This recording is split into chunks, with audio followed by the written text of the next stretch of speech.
आज की इस वीडियो में हम बात करने वाले हैं पीपीओ पॉलीमर के बारे में।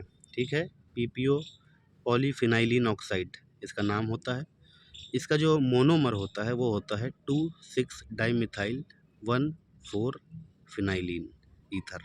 ठीक है, दूसरा नाम है 2,6 dimethyl phenol. Simple dimethyl phenol, 2,6 dimethyl phenol इसका मोनोमर है।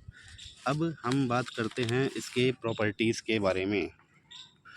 तो अगर हम पीपीओ की प्रॉपर्टीज़ की बात करें तो सबसे पहले हम ये पाते हैं कि ये एमॉर्फस की कैटेगरी में आता है। एमॉर्फस पॉलीमर है ये। इसकी इम्पैक्ट स्ट्रेंथ हाई है। ये ट्रांसलूसेंट हो सकता है या ट्रांसपेरेंट भी हो सकता है, डिपेंड करता है ग्रेड्स पर मटेरियल के।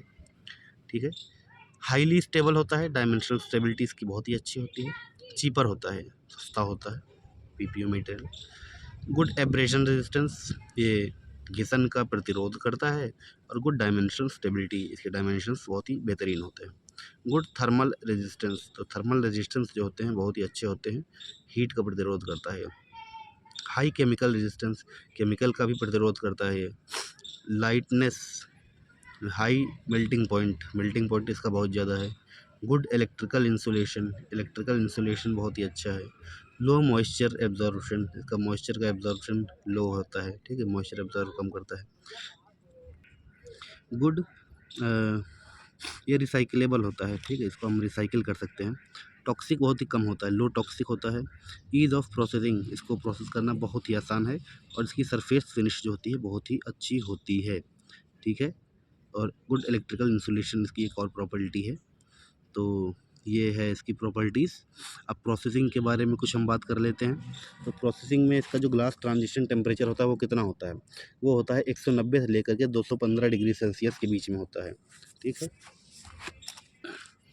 और इसका जो बैरल का टेम्परेचर होता है वो होता है 240 से 300 डिग्री सेल्सियस तक। इसका जो टीएफ होता है यानी फ्यूजन टेम्परेचर जो होता है वो होता है 190 से 215 तक। फिर इसकी डेंसिटी कितनी होती है, कितना भारी है ये? तो ये 1 से ऊपर होती है। कितना 1 से ऊपर होता है? 1.03 से लेकर के 1.07 होता है। डिपेंड करता है कि कंडीशंस के अकॉर्डिंग कि डेंसिटी कहाँ पे ली जा रही है, रूम टेम्परेचर पे या अदर टेम्परेचर पे है। फिर मोल्ड की श्रिंकेज की वैल्यू कितनी होती है? यानी कि पीपीओ को जब हम बनाएंगे तो मोल्ड जो बनाएंगे उसमें कुछ श्रिंकेज देना पड़ता है। उसकी वैल्यू होती है 0.3% से लेकर के 0.7% के बीच में मोल्ड की श्रिंकेज की वैल्यू होती है।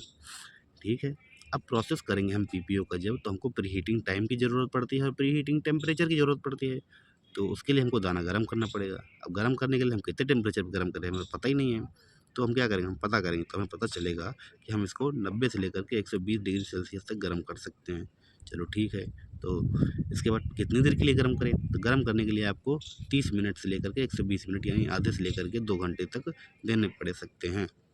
हार्डनेस अगर देखें कितना हार्ड होता है, ये टेस्टिंग की गई होगी तो पता भी चला होगा पीपीओ हार्ड कितना होता है। तो पीपीओ जो होता है वो R100 से R120 तक की हार्डनेस लेकर के चलता है। अब पीपीओ को कौन कौन सी कंपनियां बनाती हैं और किस ट्रेड नेम से बेचती हैं ये हम जान लेते हैं। सबसे पहले जो सैबिक कंपनी है उसको नॉरिल नाम से बेचती है।